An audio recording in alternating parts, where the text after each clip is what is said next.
காந்தி மற்றும் மனோஜ் தங்கராஜ், கயல்வெளி செல்வராஜுக்கு இந்த முறை வாய்ப்பு வழங்கப்படவில்லை. பத்மநாபபுரம் தொகுதியில் போட்டியிட்ட மனோஜ் தங்கராஜ் உள்ளிட்டோருக்கு இந்த முறை வாய்ப்பு வழங்கப்படவில்லை.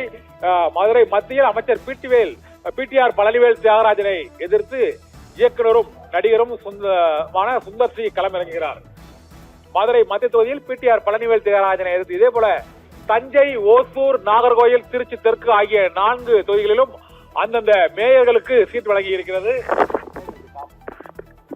தஞ்சை, ஓசூர் மற்றும் நாகர்கோயில் உள்ளிட்ட தொகுதிகளில் அந்தந்த மேயர்களுக்கு வாய்ப்பு வழங்கப்பட்டிருக்கிறது திமுக வேட்பாளராக போட்டியிடுவதற்கு. இதே போல தேசிய கட்சிகளான காங்கிரசும் பாரதிய ஜனதா கட்சியும் 4 இடங்களில் நேரடியாக போட்டியிடுகின்றன.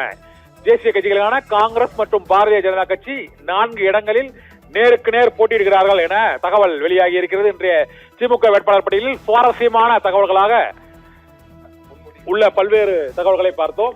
இந்த முறை மூத்த அமைச்சரான பொன்முடிக்கு வாய்ப்பு கொடுக்கப்படவில்லை. ஆனால் அவருடைய மகனுக்கு திருக்கோவிலூர் தொகுதியில் கௌதம சிகாமணிக்கு வாய்ப்பு வழங்கப்பட்டிருக்கிறது. இந்த வேட்பாளர் பட்டியலில் உள்ள சுவாரஸ்யங்களை மீண்டும் ஒருமுறை பார்க்கலாம். தமிழ்நாடு முதலமைச்சர் மு.க. ஸ்டாலின் சென்னை கொளத்தூர் தொகுதியில் மீண்டும் போட்டியிடுகிறார். அதே தொகுதியில் தான் கடந்த முறையும் போட்டியிட்டு முதலமைச்சரானார். இந்த முறை அதே தொகுதியில் களமிறங்கிறார். 164 தொகுதிகளில் திமுக நேரடியாக போட்டியிடுகிறது.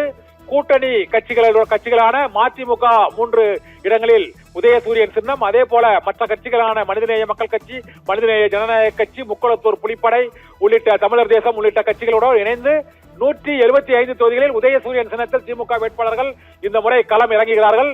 சென்னையின் 16 தொகுதிகளில் வேளச்சேரியை மட்டும் கூட்டணிக்கு விட்டுக் கொடுத்துவிட்டு 15 தொகுதிகளில் இந்த முறை திமுக களம் இறங்குகிறது. சென்னை திமுகவின் கோட்டையா அதிமுகவின் கோட்டையா என்று முடிவு செய்யும் வகையில் இந்த தேர்தல் இருக்கும் என்பதை மீண்டும் கடுமையான சவாலை கொடுக்கும் வகையில் 15 திமுக வேட்பாளர்கள் இந்த முறை சென்னை மாவட்டத்தில் களம் இறங்குகிறார்கள். இந்த வேட்பாளர் பட்டியலில் திமுக சார்பில் 18 பெண் வேட்பாளர்கள் போட்டியில் உள்ளார்கள். இதே போல 60 புதிய வேட்பாளர்கள் இளைஞர்களுக்கு இந்த முறை 60 புது முகங்களுக்கு வாய்ப்பு அளிக்கப்பட்டிருக்கிறது. எதிர்க்கட்சி தலைவர் எடப்பாடி பழனிசாமி களமிறங்கும் எடப்பாடி தொகுதியில் திமுக வேட்பாளராக காசியை போட்டியிடுகிறார். அவர் எடப்பாடி பழனிசாமிக்கு கடும் சவாலை அளிப்பார் என எதிர்பார்க்கப்படுகிறது. இதே போல திமுகவில் இணைந்த முன்னாள் முதலமைச்சர் ஓ பன்னீர்செல்வம் தேனி மாவட்டம் போடி நாயக்கனூர் தொகுதியில் போட்டியிடுவதும் அரசியல் ரீதியாக மிகுந்த கவனத்தை ஈர்த்திருக்கிறது. அவர் வெற்றி பெற்று திமுக ஆட்சி அமைத்தால் ஓ பன்னீர்செல்வமே சபாநாயகர் என தெரிவிக்கப்படும். துணை முதலமைச்சர் உதயநிதி ஸ்டாலின் போட்டியிடும் சேப்பாக்கத்தில் திமுக மற்றும் அதிமுக இடையே நேரடி போட்டி ஏற்பட்டிருக்கிறது. அங்கு மறைந்த முதலமைச்சர் கருணாநிதியின் பேரனான உதயநிதி ஸ்டாலின் மீண்டும் சேப்பாக்கத்தில் அவருடைய தாத்தா வழியில் மீண்டும் களமிறங்குகிறார். சேப்பாக்கத்தில் விஜய் களமிறங்குவார் என எதிர்பார்க்கப்படும் பெரம்பூரில் திமுக சார்பில் கடந்த முறை வெற்றி பெற்ற ஆர்.டி. சேகரே மீண்டும் அங்கு வேட்பாளராக இந்த முறை களமிறங்குகிறார். கரூரில் போட்டியிட்ட செந்தில் பாலாஜி இந்த முறை கோயமுத்தூர் மாவட்டத்தையும் கொங்கு மண்டலத்தையும் முழுமையாக கைப்பற்றும் வியூக உத்தியோடு கோவை தெற்கில் அவரே நேரடியாக களம் இறங்குகிறார். மயிலம் தொகுதியில் அதிமுக அமைச்சர் சி.பி. சண்முகம் தொகுதி மாறி நிற்கக்கூடிய நிலையில் அங்கு தேமுதிக அவரை எதிர்த்து களம் காண்கிறது.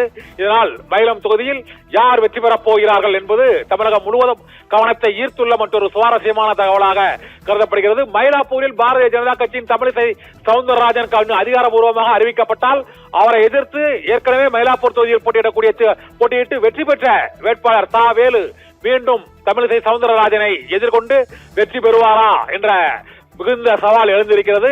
மதுரை வடக்கு தொகுதியை நாங்கள் கேட்டு பெறுவோம் என்று ட்விட்டரில் சர்ச்சை கருத்துக்களை தொடர்ந்து தெரிவித்து வந்த மாணிக்கம் தாக்கூர் கூறியிருந்த நிலையில் மதுரை வடக்கு தொகுதியில் இந்த முறை திமுக வேட்பாளரே களமிறங்குகிறார் என வேட்பாளர் பட்டியலில் அறிவிக்கப்பட்டிருக்கிறது. ஆர் காந்தி, மனோஜ் தங்கராஜ், பொன்முடி மற்றும் கயல்வெளி செல்வராஜ் ஆகிய 4 பேருக்கு இந்த முறை போட்டியிடுவதற்கான வாய்ப்பு வழங்கப்படவில்லை. காந்தியின் மகனுக்கு வழங்கப்பட்டிருக்கிறது இந்த முறை போட்டியிடுவதற்கு.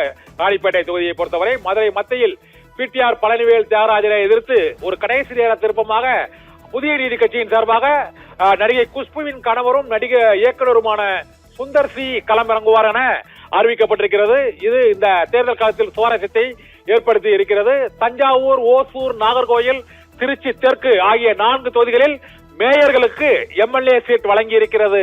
இந்த முறை மேயர்களாக இருந்தவர்கள் எம்எல்ஏக்களாக போட்டியிடுகிறார்கள். அந்த 4 இடங்களிலும் தேசிய கட்சியான காங்கிரஸ் கட்சியும் பாரதிய ஜனதா கட்சியும் 4 இடங்களில் நேரடியாக போட்டியிடுகின்றன. இந்த முறை திமுக வேட்பாளர் பட்டியலில் வெளியிட்ட பிறகு இந்த சுவாரஸ்யங்களை நாம் இப்போது பார்த்தோம்.